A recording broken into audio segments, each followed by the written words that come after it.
Doctor Mohammad Yunus নির্বাচনের ঘোষণা দিয়েছেন। শুধু ঘোষণা দিয়েই ক্ষান্ত হননি।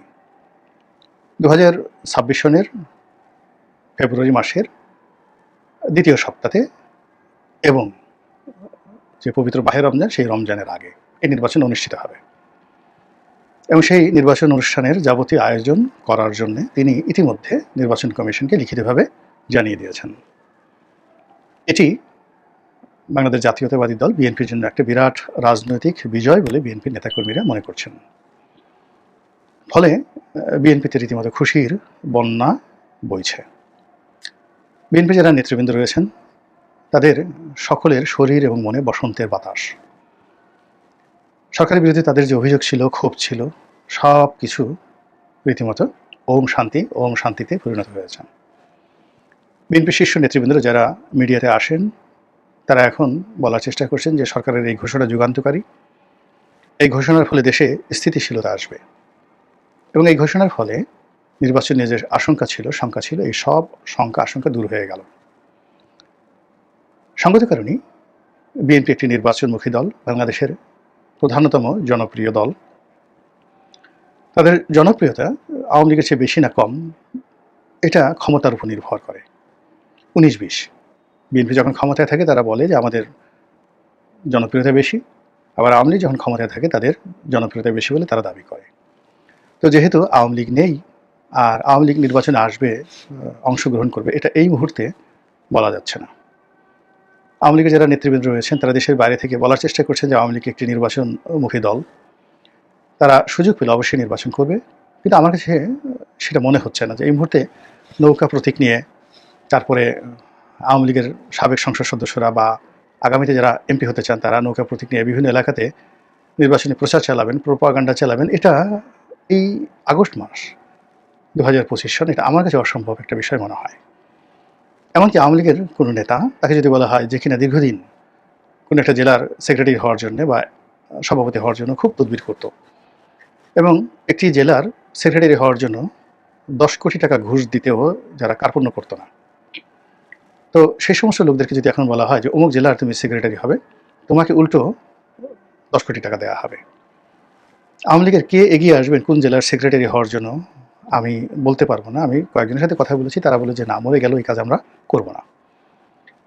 অনেকে আসেন আমার কাছে, কথাবার্তা হয়, অনেকে টেলিফোন করেন, তা আওয়ামী লীগের ভবিষ্যৎ নিয়ে কথাবার্তা বলে। তো আমি বললাম যে ঠিক আছে, ধরুন আপনাদের নেত্রী বঙ্গবন্ধু কন্যা শেখ হাসিনা দয়া করে আপনাকে আওয়ামী লীগের সাধারণ সম্পাদক বানালেন এবং আপনাকে ১০০ কোটি টাকা দিলেন এবং আপনাকে বললেন যে যাও, তুমি বঙ্গবন্ধু এভিনিউতে আওয়ামী লীগের অফিসটা খুলো, অথবা ওখানে ঘণ্টাখানেক দাঁড়িয়ে থাকো বঙ্গবন্ধু এভিনিউতে, অথবা তুমি একটু সুধা সদনে আমার বাড়িটা মেরামত করে ওই বাড়িতে তুমি বউ বাচ্চা নিয়ে থাকো, আর প্রতিদিন বিকালবেলা একটু যাকে বলা হয় ৩২ নম্বরে ঘুরে আসবা। এই হলো তোমার ডিউটি, আর কিচ্ছু করা লাগবে না, রাজনীতি করা লাগবে না।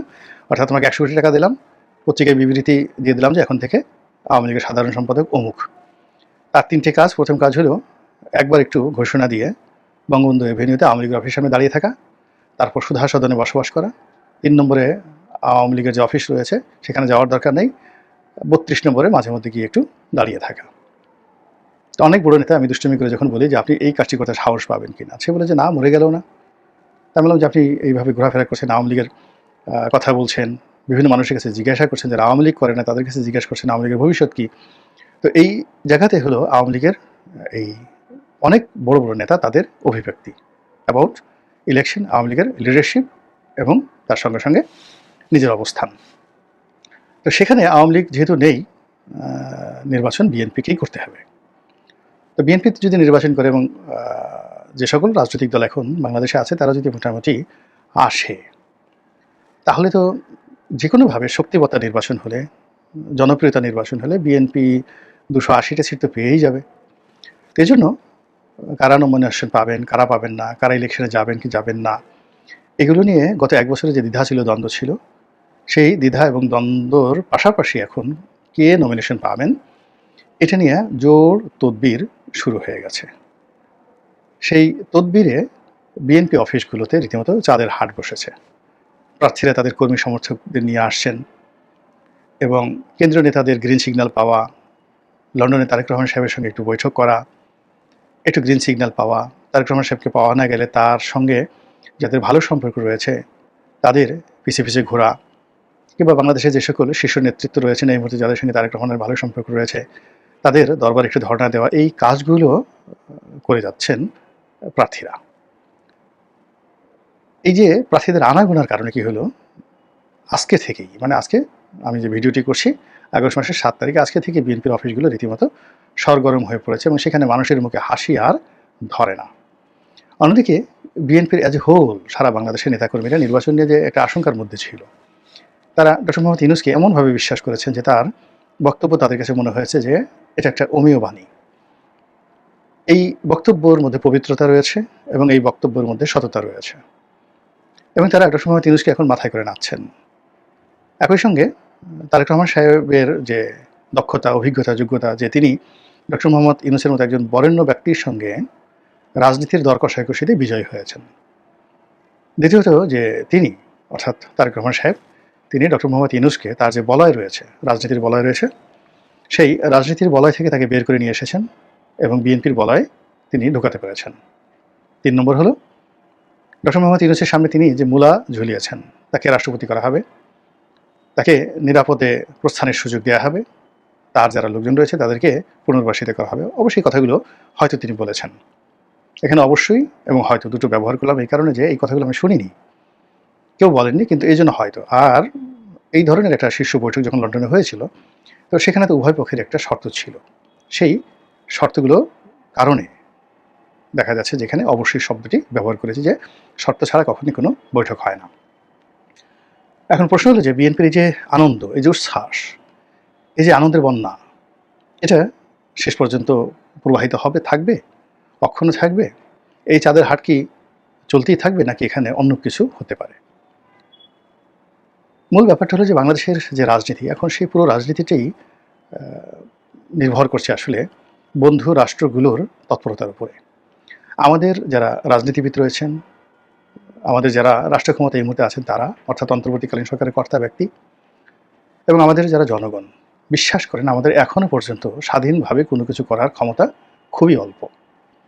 যদি সুযোগ দেওয়া হয় অবাধ এবং নিরপেক্ষভাবে ভোট দেওয়ার, আমরা ভোট কেন্দ্রে যাব, ভোট দেব, কিন্তু ঝুঁকি নিয়ে কেউ আমাদের এই বাংলাদেশে এখন আর ভোট কেন্দ্রে যাবে না, একজন সিঙ্গেল লোকও নেই। দ্বিতীয় সমস্যা হলো যে ভোটের একটা আবহাওয়া, এটা যদি তৈরি না হয়, অর্থাৎ সকল দলের প্রার্থী তারা আনন্দ করবে, প্রতিযোগিতা করবে, একে অপরের খিস্তি খেউড় করবে, কিন্তু সন্ত্রাস করবে না। তো এরকম একটা যদি প্রতিযোগিতা হয়, একটা গ্রুপ মিছিল করবে 10,000 লোক নিয়ে, অপর গ্রুপ 15,000 লোক নিয়ে মিছিল করবে, তো বাংলার আনাচে কানাচে এই নির্বাচনের যে একটা ইমেজ এবং আমেজ, এটা যে ছড়িয়ে পড়ে, এরকম একটা পরিবেশ পরিস্থিতি না হলে ভোট দেওয়ার জন্য, ভোটের কার্যক্রম চালানোর জন্য কোনো জনগণ রাস্তায় নামবে না। বিশেষ করে 2014 থেকে পরপর 3টি নির্বাচনে রীতিমতো নির্মম ছ্যাঁকা খাওয়ার ফলে মানুষের মধ্যে এই নির্বাচন নিয়ে যে একটা আতঙ্ক তৈরি হয়েছে, সেই আতঙ্ক কাটিয়ে নির্বাচনের মাঠকে সরগরম করার জন্য যে পরিবেশ পরিস্থিতি দরকার, এখন এই মুহূর্তে যা কিছু রয়েছে তার একটিও এরকম একটা পরিবেশ সৃষ্টি করার অনুকূলে নেই। যেমন ধরুন, সেনাবাহিনীর উপস্থিতি, সেনাবাহিনীর সম্পর্কে ভীতি, বিশ্বাস, ভালোবাসা যেটা অতীতে ছিল সেটা নেই।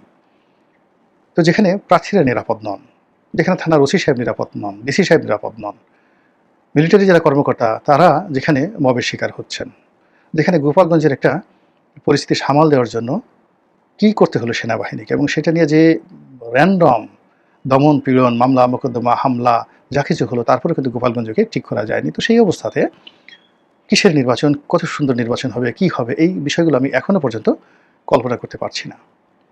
অধিকন্তু যে সমস্যাগুলো তৈরি হয়েছে নির্বাচনের মাঠে, সেটা হলো ডক্টর মোহাম্মদ ইউনূসের সঙ্গে যে চক্রটি, যে ঐক্যটি, ওখানে আমি বললাম চক্র মানে পর্দার আড়ালে যারা থাকে, যাদেরকে আমরা দেখি না তাদেরকে মিন করছি, যে চক্রটি, যে ঐক্যটি, অর্থাৎ এনসিপি, তারপরে জামাত, তারপর চরমোনাই থেকে শুরু করে অন্যান্য রাজনৈতিক দলগুলো, যারা ডক্টর মোহাম্মদ ইউনূসকে গত 1 বছর ধরে অকাতরে সাহায্য করছে, সহযোগিতা করছে এবং বিভিন্ন অ্যাঙ্গেল থেকে তাকে মানে সাহায্য করে তার হাতকে শক্তিশালী করছে এবং তার সকল আশা আকাঙ্ক্ষা তারা বাস্তবায়নের জন্য প্রাণত চেষ্টা করছে এবং তাকে আগামী 5 বছর ক্ষমতায় রাখার জন্য তারা নানা রকম ফন্দ বিক্রি করছে। এই নির্বাচনের ঘোষণার মাধ্যমে তারা সবাই সংক্ষুব্ধ, বিক্ষুব্ধ, অপমানিত, লাঞ্ছিত এবং তারা তাদের সর্বশক্তি নিয়োগ করে ডক্টর মোহাম্মদ ইউনূসকে নাস্তানাবুদ করার চেষ্টা করবে।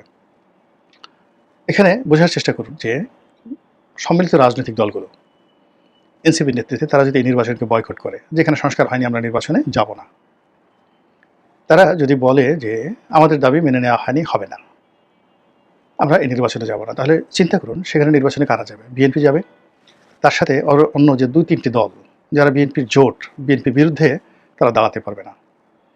তাহলে এই নির্বাচনটি কেমন হবে? ঠিক বিএনপি যেভাবে ১৫ই ফেব্রুয়ারি নির্বাচন করেছিল, সেই ১৫ই ফেব্রুয়ারির একতরফা নির্বাচন, যে নির্বাচন করে তারা ক্ষমতা হস্তান্তর করেছিল ১৯৯৬ সনে, সেরকম একটা নির্বাচন হবে।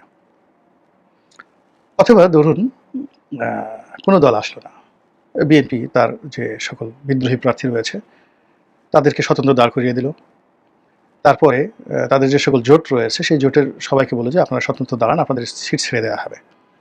কিন্তু তাতেও এই নির্বাচনটি ২০২৪ সনের যে আমিডামি নির্বাচন, সেই নির্বাচনের মতো বিএনপি করতে পারবে না, কোনো অবস্থাতেই করতে পারবে না। এবং ভোটাররা, আওয়ামী লীগের ভোটার যদি 5% to 6% এসে থাকে, এখানে 2-3% ভোটারও ভোট কেন্দ্রে বিএনপি আনতে পারবে না। এবং এখন যে অবস্থা চলছে দেশে, সেক্ষেত্রে বিএনপির